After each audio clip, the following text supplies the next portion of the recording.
ایک شرط اور بھی ہے، ایک رواج شروع ہو گیا ہے غائبانہ جنازہ، غائبانہ جنازہ نہیں پڑھنا، جنازہ ادو پڑھنا جدو میت سامنے ہوگی۔ یہ مسئلہ یاد رکھیں۔ شاہ مرداں شیر یزداں قوت پروردگار لا فتح الا علی لا سیف الا ذوالفقار۔ حضرت علی نے تقریباً 5.25 سال حکومت کی تھی، کبھی کسی کا غائبانہ جنازہ نہیں پڑھایا۔ بڑے بڑے بندے ادھر ادھر شہید ہوئے، کسی کا غائبانہ جنازہ 12 سال تک حضرت عثمان غنی نے حکومت کی تھی، ذوالنورین نے داماد نبی نے۔ حضرت عثمان بھی کبھی کسی کا غائبانہ جنازہ نہیں پڑھایا، نہ مدینہ شریف نہ کسی نے پنڈ جا کے۔ اور اس کو پہلے 10 سال تک حضرت عمر نے حکومت فرمائی، آپ نے بھی کسی کا غائبانہ جنازہ نہیں پڑھایا۔ اور اس کو پہلے 2.25 سال تک حضرت ابو بکر صدیق نے حکومت کی تھی، خلافت فرمائی ہے، حضرت ابو بکر صدیق بھی کبھی کسی کا غائبانہ جنازہ نہیں پڑھایا۔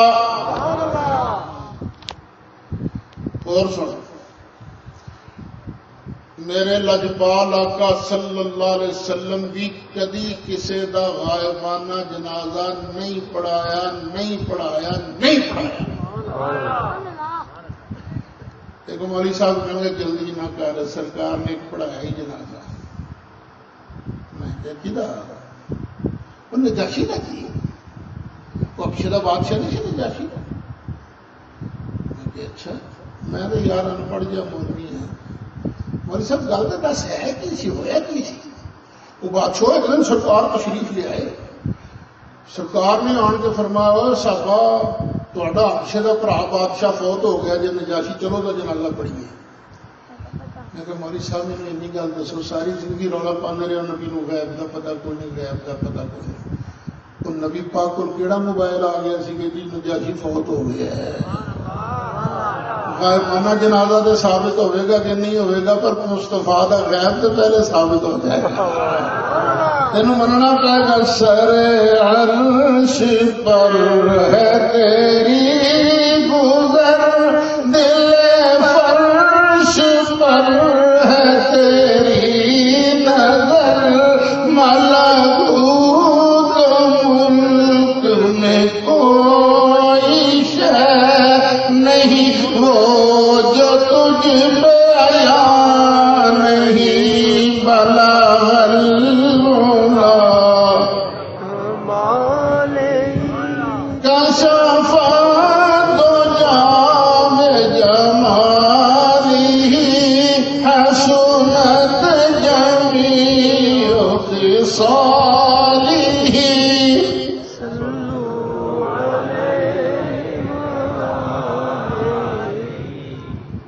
اچھا، یہ نجاشی حبشے کا بادشاہ سی، سٹیٹ سی عیسائیاں کی، یہ ہو گیا مسلمان۔ جس ویلے مسلمان ہویا یہ درباریاں بغاوت کر دی تھی،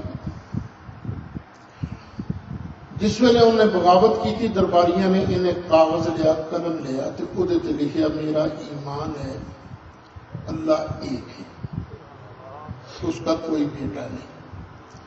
حضرت عیسیٰ علیہ السلام اس کے بیٹے نہیں ہیں، اس کے نبی ہیں، رسول ہیں اور بندے ہیں، اور میرا ایمان ہے کہ حضرت محمد صلی اللہ علیہ وسلم اللہ کے سچے اور آخری نبی ہیں۔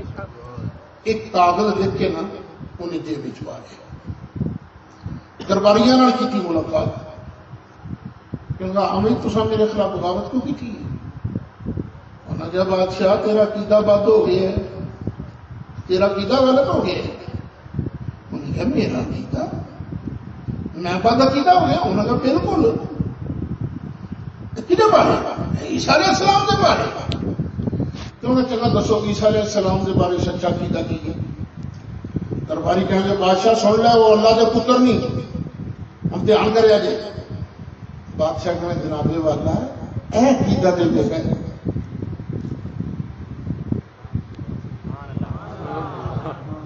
کی کہنے لگا؟ اے عقیدہ تے میرا ہے۔ کیڑا عقیدہ؟ جو میں اندر لکھ کے رکھے ہے۔ انہاں سمجھا جو اساں بیان کیتا ہے وہ مطلب سی جو میں اندر لکھ کے رکھے ہے۔ بغاوت کہ نام ہے سچی سیاست، جھوٹ بھی نہ بنے تو کم بھی بن جائے، یہ کہتے ہیں توریہ۔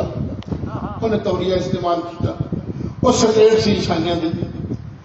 میرے انج لگتا ہے جب فوت ہوا نا تو کسی سرکار نے سوچا ہونا ہے کہ کسی قیامت والے دن کہہ ہی نہ دے سونے کلمہ تا پڑھیا سی تو عام بندہ تو نہیں سب بادشاہ سب بغیر جنازے دے دبیا گیا، سواد نہیں آیا۔ سرکار نے دل چاہیا ہونا تو سرکار کی شان کی ہے، لقد جاءكم رسول من انفسكم عزيز عليه ما عنتم حريص عليكم بالمؤمنين رؤوف رحيم۔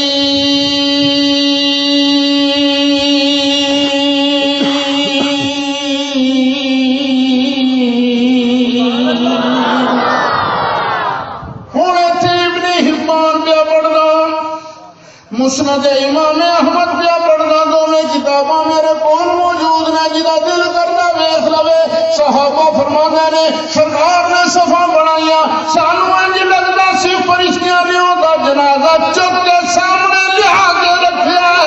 سرکار دے سامنے جنازہ پیا تے سرکار جنازہ سامنے رکھ کے سانو نجاسی دا جنازہ پڑھا رہے نے۔ پتہ لگا جنازہ غائبانہ